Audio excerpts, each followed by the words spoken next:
यसको मात्रै फोटो लिनलाई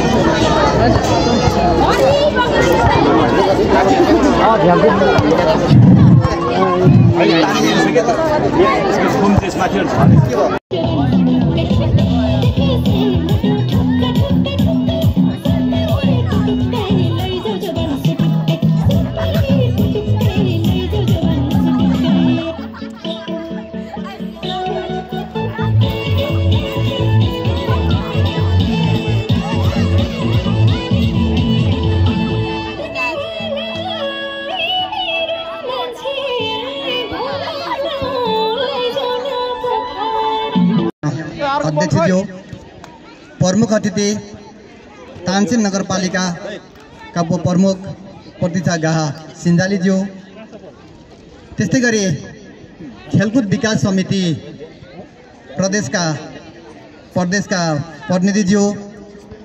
विभिन्न विद्यालयका प्रधानाध्यापक एवं प्रतिनिधिज्यूहरू, विद्यालय व्यवस्थापन समितिका सदस्यज्यूहरू,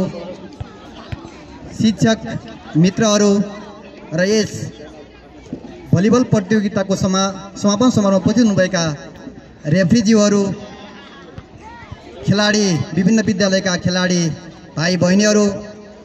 र यस कार्यक्रममा सहभागी हुनुभएका विभिन्न अभिभावक एवं विभिन्न महानुभावहरू,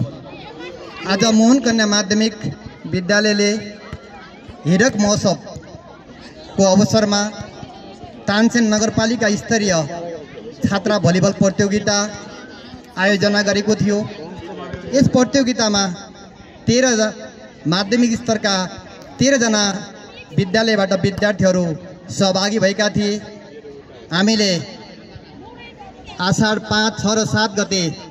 3 दिन लगाएर हामीले हिरक महोत्सवको अवसरमा भलिबल प्रतियोगिता आयोजना गरेका थियौँ र त्यस आयोजनामा विभिन्न राउन्डमा खेलहरू भएका थिए र ती खेलहरूमा सहभागी हुन पठाउनुभएका विभिन्न विद्यालयहरूलाई हार्दिक धन्यवाद दिन चाहन्छु र यस प्रतियोगितामा सहभागी भएर आफूलाई खेलकुदमा सक्षम योग्य बनाउनका लागि जुन विद्यार्थी समूहहरू प्रथम, द्वितीय र तृतीय स्थान हासिल गर्न सफल भएका छन् र उत्कृष्ट खेलाडी भएका छन्, तिनीहरूको खेलकुद जीवनको उत्तरोत्तर प्रगतिको शुभकामना व्यक्त गर्न चाहन्छु। र हामीले मोहन कन्या माध्यमिक विद्यालय प्राविधिक विद्यालय भएको नाताले विशेष गरी छात्रहरूमा रहेको प्रतिभालाई प्रस्फुटन गर्नुपर्छ। विद्यार्थी नानीहरू सामान्यतया सहशिक्षा पढेको विद्यालयमा अवसर नपाउने स्थिति हुन्छ, त्यसलाई हामीले जागरण ल्याउनुपर्छ र हामीले महिला सशक्तिकरणको पक्षमा पनि काम गर्नुपर्छ भन्ने दृष्टिकोणले नै हामीले तानसेन नगरपालिका स्तरीय छात्रा भलिबल प्रतियोगिता खेलकुदसँग जोड्ने र खेलकुदका लागि योग्य जनशक्ति उत्पादन होस् भन्ने शुभेच्छा पनि हामीले गरिरहेका हौँ। र हाम्रो देशको एउटा नारा छ, स्वास्थ्यको लागि खेलकुद, राष्ट्रको लागि खेलकुद भन्ने अभियानलाई आत्मसात गर्दै र विभिन्न क्लबहरू, भलिबल सङ्घहरूले गरेका उत्पादनहरूलाई एउटा देश राष्ट्रमा पनि एउटा योग्य सक्षम बनाउनका लागि कोसेढुङ्गा साबित गर्नेछ र एउटा हिरक महोत्सवको अवसरमा हामीले पाल्पा नै नयाँ आयाम प्रारम्भ गरेका हौँ। विगतमा पनि हामीले केही दिन अगाडि हामीले एउटा कार्यपत्र प्रस्तुत गरेर आफ्नो विद्यालय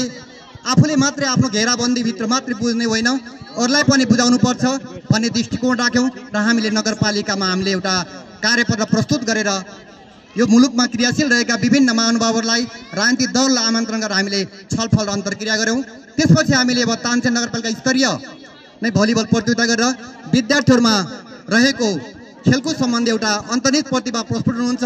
र एउटा सक्षम बन्छन् भन्ने दृष्टिकोणले यो कार्यक्रम आयोजना गरेका हौँ। र मोहन कन्या माध्यमिक विद्यालय 2007 सालमा राणा शासनकालमा नारीहरूलाई धनी मानिसहरूले स्थापना गरेको विद्यालय हो र यस विद्यालयले समयानुकूल नै हामीले आफूलाई आत्मसात गर्दै परिवर्तन पनि गरेका छौँ। हामीले सबभन्दा सुरुमा यो मिडल स्कुलको रूपमा स्थापना भएको हो, पछि एकैपटक हामीले 7 सालमा 1 देखि 7 सम्म स्थापना भयो, 11 सालमा आइपुग्दा हामीले मिडल स्कुलको रूपमा राख्यौँ र 15 सालमा आइपुग्दा अहिले माध्यमिक विद्यालयको रूपमा अहिले स्वीकृति पाएर 16 सालमा पहिलो पटक यसले एसएलसी परीक्षा दिएको र त्यसैसँग 58 सालमा आइपुग्दा समसामयिक शिक्षामा आमूल परिवर्तन भइसके पश्चात प्लस टू शिक्षा सञ्चालन गर्नुपर्छ भन्दा हामीले 58 सालमा आइपुग्दा हामीले प्लस टू सञ्चालन गऱ्यौँ र 70 सालमा आइपुग्दा देशैभरि एउटा प्राविधिक विद्यालयको लहर चल्यो र हाम्रो कन्या विद्यालय र हामीले अझै पनि हामीले त प्रतिभालाई प्रस्फुटन गर्नुपर्छ बाहिर ल्याउनुपर्छ भन्ने दृष्टिकोण राख्दै पनि कम्प्युटर इन्जिनियर एउटा कोठाभित्र गरेर यो विश्वमा रहेका सम्पूर्ण कुरालाई थाहा पाउन सकिन्छ जान्न सकिन्छ भनेर हामीले कम्प्युटर इन्जिनियर सञ्चालन गऱ्यौँ र नियमित रूपमा 70 देखि अहिलेसम्म प्राविधिक शिक्षा अन्तर्गत 9 देखि 12 र यसबाट हामीले थुप्रै लामो इतिहासमा 75 वर्षको अवसरमा थुप्रै डाक्टर इन्जिनियर प्राध्यापकहरू सांसदहरू नेताहरू धेरै उत्पादन गर्न सफल भएको छ। भोलिका दिनमा पनि यो मोहनकन्या माध्यमिक विद्यालयले देशमा मात्रै नभएर अन्तर्राष्ट्रियमा पनि योग्य र सक्षम नारीहरू तयार गर्नलाई योग्य हुनेछ भन्ने हामीले आशा विश्वास लिएका छौँ र यो हाम्रो 3 दिने भलिबल प्रतियोगितामा हाम्रो निमन्त्रणलाई स्वीकारेर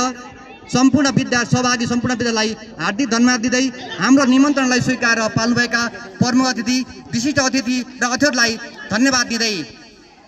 विजयी विद्यार्थीहरूलाई पुनः बधाई तथा सफल कार्यक्रमको शुभकामना दिँदै र सहभागी विद्यार्थीहरूलाई पनि उत्तरोत्तर प्रगतिको शुभकामना दिँदै मेरा आफ्ना भनाइहरू यही अन्त्य गर्न चाहन्छु। धन्यवाद। जय मोहनकन्या।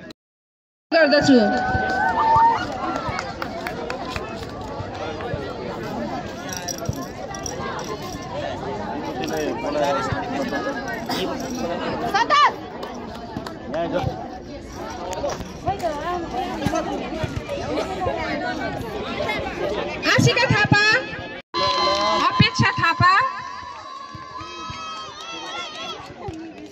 पूर्णिमा श्रेष्ठ, क्रिस्टिना दर्लामी,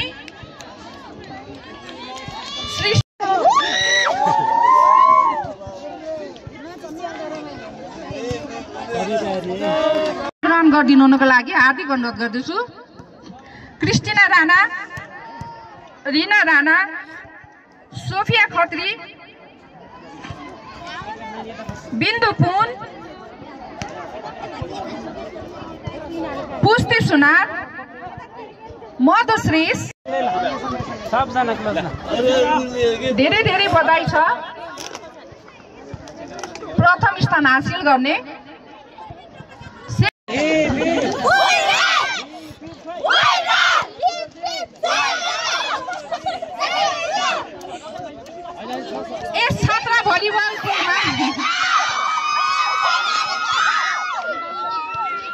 छात्रा भलिबल खेलमा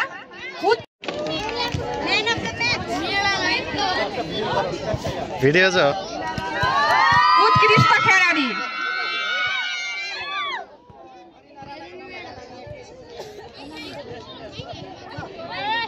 धेरै धेरै बधाई छ नानीलाई।